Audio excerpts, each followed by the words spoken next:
första teknik. Turtuten Finlanda. Geprototum Christiting Gotland. Iten Northumbria.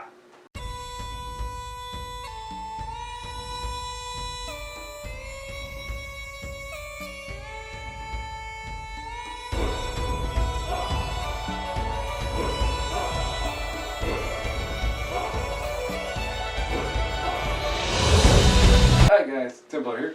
Today I'll be talking to you all about this type of badass Dane axe.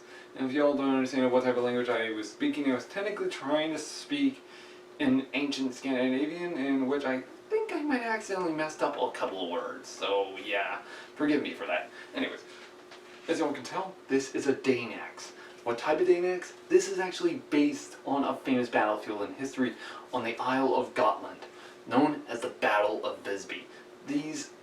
In fact, this is one of the type of axes that was technically found in the area.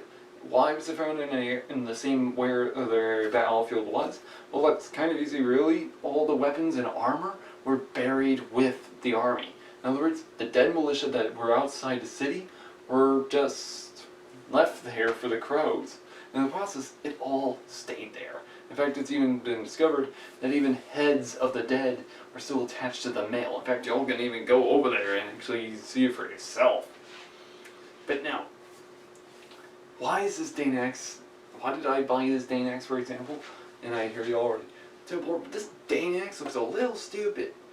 Well, that's because y'all don't know good quality design work. In other words, if I had this, in other words, y'all might say, oh, but Templar, seeing that this thing is, well, it says a big hole in it.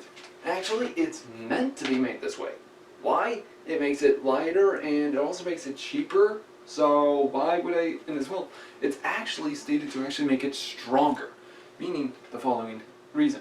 Now, I'm not too certain of how they would have done this, but I'm told that from history books, they would have actually taken a long rods of metal, and what they would have done is they would have attached it on the back and slowly manufactured it into this blade. In other words, they would have taken rods, hammered it in a position for each one of these corners, and just fully done it. So yeah, and as well, sometimes they even have gone as far as to make this beautiful artwork in the inside.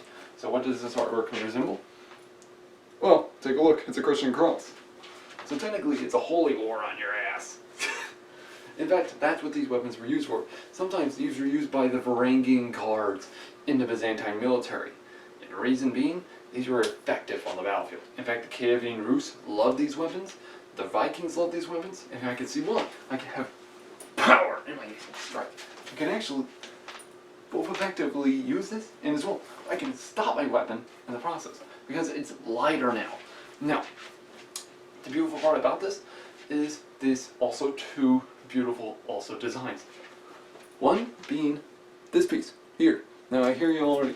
Templar, what the hell is this thing?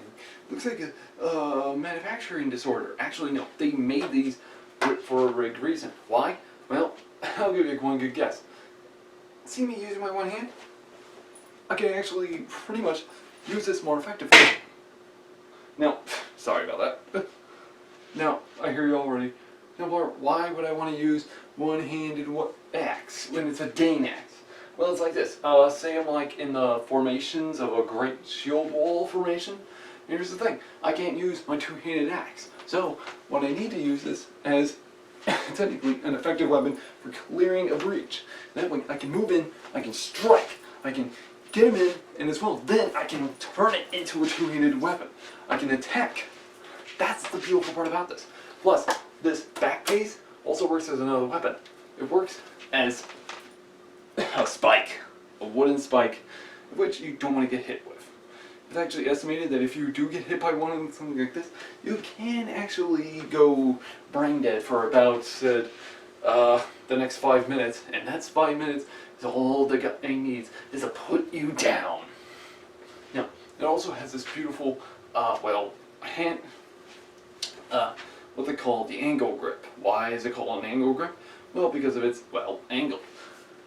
And this was to actually cause a further striking design on a human opponent. In other words, if I came down with an axe blow from said downward this way.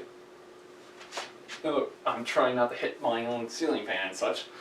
Let me get down to dwarven size.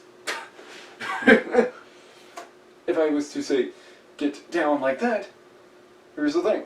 This actually works as a secondary power handle. In other words, it's kind of like this. If I was to say, use the weapon and said, use it from any angle, here's the thing. This can actually drive more power. And plus, another thing, if my axe is stuck on the ground, I can easily use this back piece as a weapon. This is actually the Dane axe on steroids. But another badass part about this weapon is that it can also hook weapons. How so? Bing! For example, someone comes in with a spear thrust. Catch it! Disarm the guy. Come in. That's all I need to do. That's how this weapon works. So in other words, I don't need to worry. Now, as well, this thing can also work as a shoulder rest.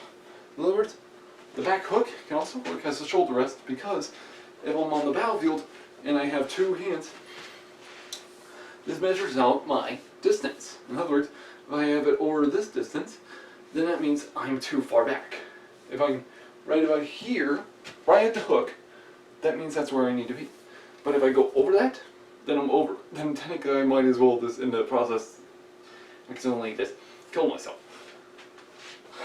Now, the thing is, this weapon has more than one weapon on it. Or one effective weapon. I got a hook design, meaning I can hook your shield, I can hook your leg, I can hook your shoulder. Just bring you down and kill you. Or as well, worse, I can hook you off of a horse and then come in with the finishing blow. I have a thrust. In fact, I can easily thrust with this weapon with the tip of the blade. I can cut you with the edge. And worse, I have this butt spike design, this butt angle grip that dwarves spike, and as well worse, this piece. Why the back? Why should you all be worried about this weapon? Well, it's kind of really easy to answer, really. Just imagine me coming at you, and say you were wearing a helmet. Here's the thing: if I hit you with this, it's actually stated that all axes back then had a hammerhead on the back end. That's because most of the time an axe was a utility weapon. So just imagine if this hit you on the back end. So if I was to come back and hit you like that, and even if I missed, I can easily come back, hook your neck, pull you down, and then do it again. So this is still a dangerous weapon. This is an all early halberd design. This is an effective weapon on the battlefield that you don't want to get hit with. Which, I really love these type of axes. I know you all will too. Now, the only thing I have a problem with is this. I know you all probably hear that. What is it? It's this. It's technically held in place by these idiotic nails, which I don't know why the Pico probably accidentally forgot to manufacture correctly and properly, because they're supposed to put a wedge down the center, and that's the only thing that keeps it in place. But somehow these nails are keeping it in place, so that's technically good for now. But if you all think I'm going to use this in Valhalla, you're most definitely right. Just imagine me coming at y'all, cutting at you. You just gotta love the Dane axe. It's a beautiful weapon. It works as well. The beautiful part about it is I can also use this thing as a two-weapon, but as well I can also use this as a two-handed and one-handed weapon. So yeah, this is still a good weapon. But anyways, y'all, if you want to see me use these, stay tuned for more, especially when it comes to the bottle cuts, the armor cuts, and such and such. As well, I will be leaving more, making more videos very soon on different type of weapons in history, of which I've actually acquired, and including armor. Now, that will be shown off more and more today, very while, or today or tomorrow and such. And as well, if y'all want to see more, subscribe, click that bell button, and as well get that notification so that way y'all can understand as soon as these weapons are starting to be used. As well, I will be talking about many types of battles and such.